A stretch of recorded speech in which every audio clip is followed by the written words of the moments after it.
भाइयों बहनों, यहां पर इतनी बड़ी संख्या में आप लोग उपस्थित हो, मुझे बताओ कितने लोगों ने वैक्सीन लिया है? जोर से बोलो, सबने लिया है क्या? और जोर से बोलो, दोनों डोज लिए ना? जब वैक्सीन मोदी जी लेकर आए, ये अखिलेश बाबू कहते थे ये वैक्सीन मत लीजिए, ये मोदी का वैक्सीन है। अखिलेश जी ने बाद में डरकर खुद ही वैक्सीन ले लिया। ये तो अच्छा है कि यूपी वाले अखिलेश जी की बात मानते नहीं है। मोदी जी की बात मानकर आपने वैक्सीन लगा लिया, वरना तीसरी लहर में हम बच पाते क्या? जोर से बोलो, बच पाते क्या? और जोर से बोलो, बच पाते क्या? भाइयों बहनों, मोदी जी ने देश के 130 करोड़ लोगों को वैक्सीन लगाकर सुरक्षित करने का काम नरेंद्र मोदी जी ने किया है। इतना ही नहीं, जब कोरोना आया तब बहुत सारे लोग पूछते थे कि कोरोना से तो लोग बच जाएंगे, मगर ये लॉकडाउन हुआ तो भूख से क्या होगा? गरीब का चूल्हा नहीं जलेगा। ये भैया बैठ जाइए ना, तीनों लोग बैठ जाइए, नीचे बैठो। चलो वादरी सर, ये चेक्स वाले शर्ट वाले भाई बैठ जाओ, जरा बैठ जाओ, सारे लोग बैठ जाओ भैया, तभी मैं बोलूंगा, वरना नहीं बोलूंगा। बैठ जाओ, ये मोबाइल वाले दोनों लड़के आगे खड़े हो गया भाई, इसको बिठाओ, लाल शर्ट वाले को। बैठ जाओ भाई। मित्रों, देश भर के अंदर एक चर्चा थी, देश भर के अंदर चर्चा थी कि जब लॉकडाउन लगा, रेहड़ी पटरी बंद हो गई, कल कारखाने बंद थे, ऑटो बंद हो गए, गरीब का घर कैसे चलेगा? और बात तो सही थी। मोदी जी ने 2 साल तक देश के 80 करोड़ लोग और उत्तर प्रदेश के 15 करोड़ लोगों को 2 साल तक प्रति व्यक्ति मुफ्त अनाज देकर उनको 2 साल घर चलाने का मौका दिया है। हर व्यक्ति को 5 किलो अनाज फ्री ऑफ कॉस्ट देने का काम किया है।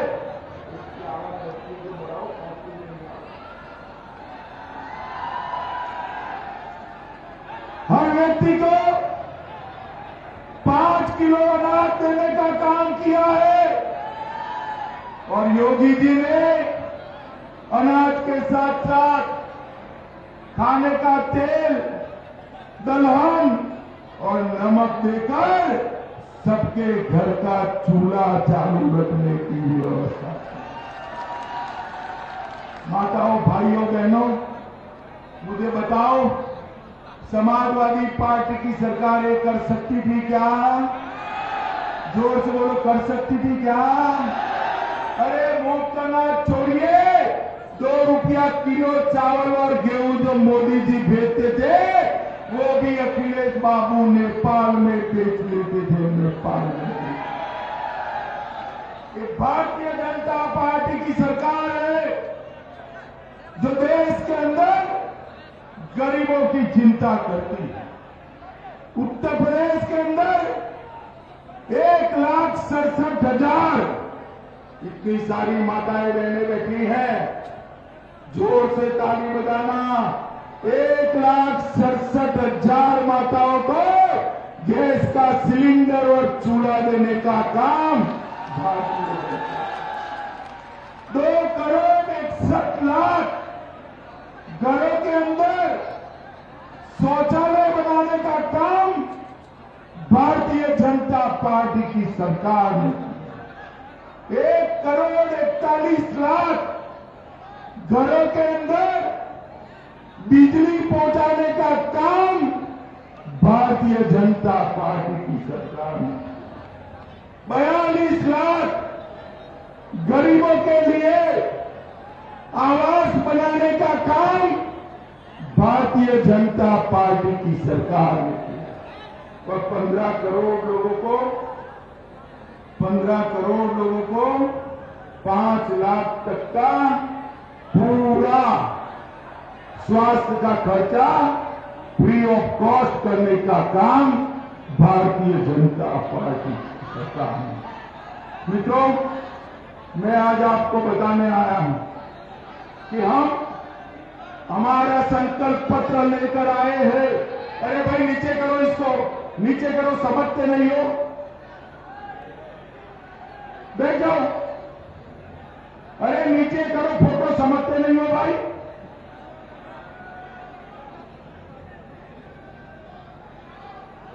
मित्रों, हम हमारा संकल्प लेकर आए हैं। आप दूसरी बार आशीर्वाद दे दीजिए। हर बच्ची जो 12वीं पास करेगी, योगी सरकार उसको मुफ्त में स्कूटी देने वाली है, स्कूटी देने। हम किसानों को 5 साल तक सारा बिजली का बिल भरना नहीं पड़ेगा, फ्री ऑफ कॉस्ट बिजली देने वाले।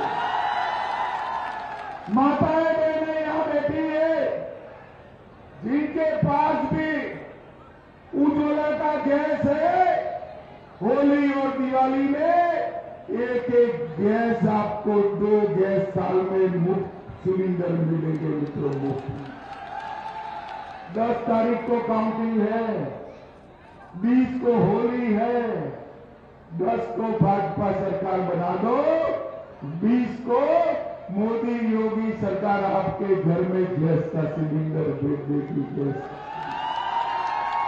तो हमने तय किया है, ये उत्तर प्रदेश सपा बसपा सपा बुआ भतीजा की सरकारों ने देश की अर्थव्यवस्था में 7वें नंबर पर था। हमने तय किया है कि एक 5 साल का मौका और दे दो, हम उत्तर प्रदेश को देश की नंबर वन अर्थव्यवस्था बनाएंगे।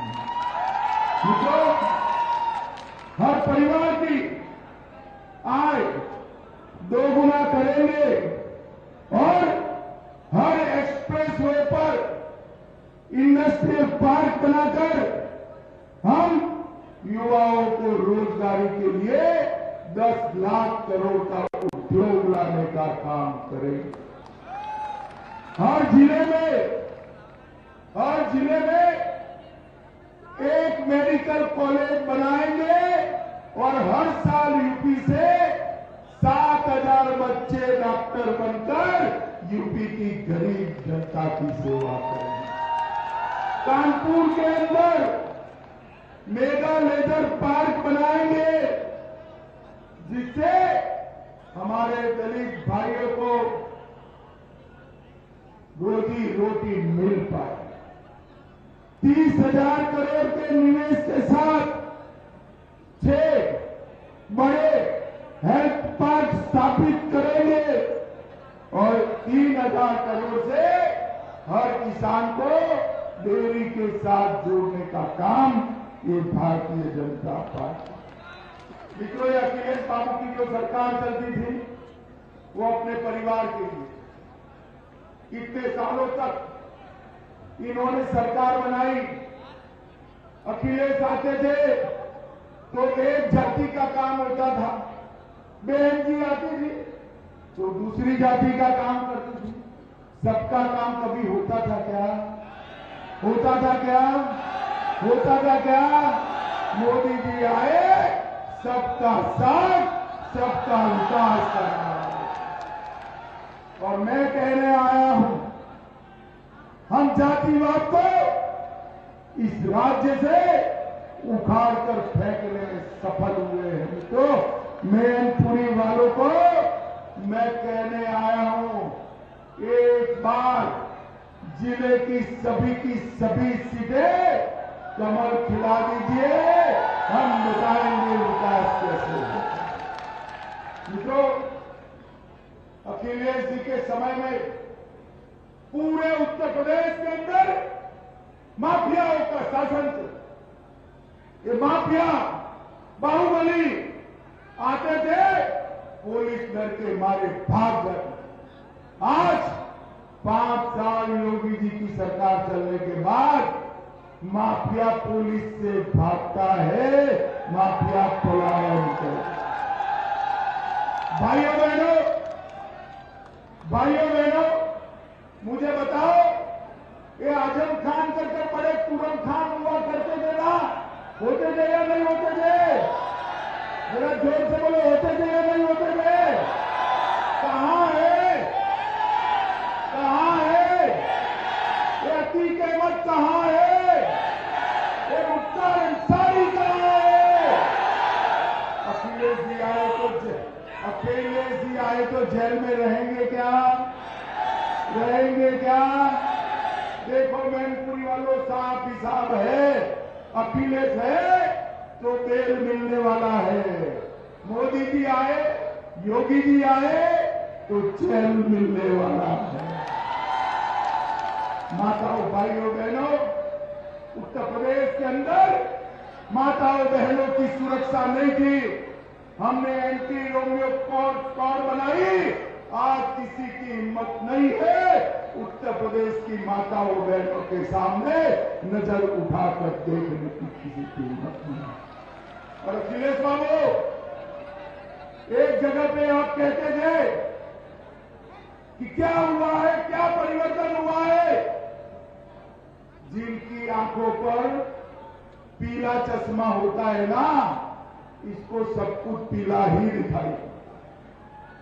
माताओं, भाइयों, बहनों, 5 साल योगी जी की सरकार चलने के बाद उत्तर प्रदेश के अंदर डकैती में 72% की कमी आई है। कितने प्रतिशत की? लूट में 62% की कितने कमी थी? हत्या में 31% हत्याएं कम हुए। कितनी कम हुई है? अपहरण में 29% और बलात्कार में 50% बलात्कार कम करने का काम भारतीय जनता पार्टी की योगी आदित्यनाथ की सरकार। उत्तर प्रदेश की कानून और व्यवस्था को संभालने का काम भारतीय जनता पार्टी की सरकार है। 6 एक्सप्रेस वे बनाए हैं, 9 नए एयरपोर्ट बनाए हैं, किसानों का अनाज और धान, गेहूं और धान एमएसपी पर रिकॉर्ड खरीदने का काम योगी आदित्यनाथ की सरकार है। मित्रों, मैं मैनपुरी में आया हूं, मैनपुरी की भी बात करना चाहता हूं। हम जरा ध्यान से सुनना मैनपुरी वालों, हम मैनपुरी में नई सरकारी मेडिकल कॉलेज बनाने की शुरुआत कर चुके हैं।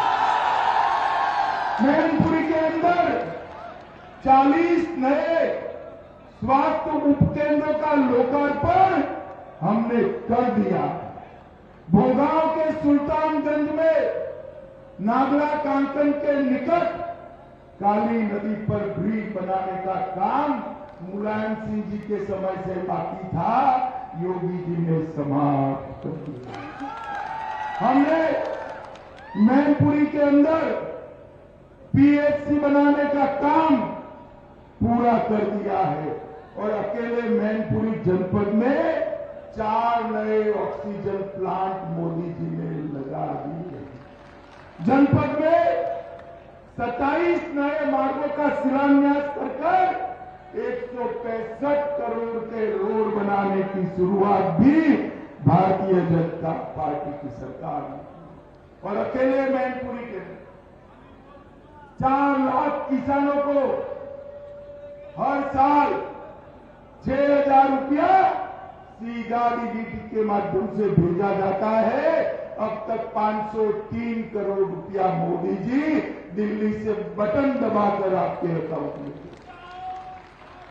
माताओं, भाइयों, बहनों, एक ऐसी सरकार लाइए, एक ऐसी सरकार लाइए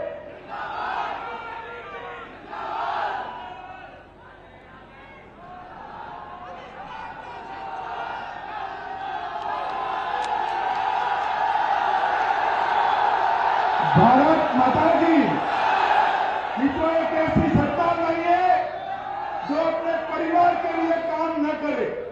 अभी अभी कानपुर में समाजवादी मित्र वाले के बाहर एक रेड पड़ गई, अंदर करोड़ों रुपए की, अरबों रुपए की नोट की गड्डियां मिली। अखिलेश बाबू ने कहा बदले की कार्रवाई हो रही है। अरे अखिलेश जी, पहले ये बताओ, ये समाजवादी मित्र वाले आपके क्या लगते हैं, ये बता दो जरा।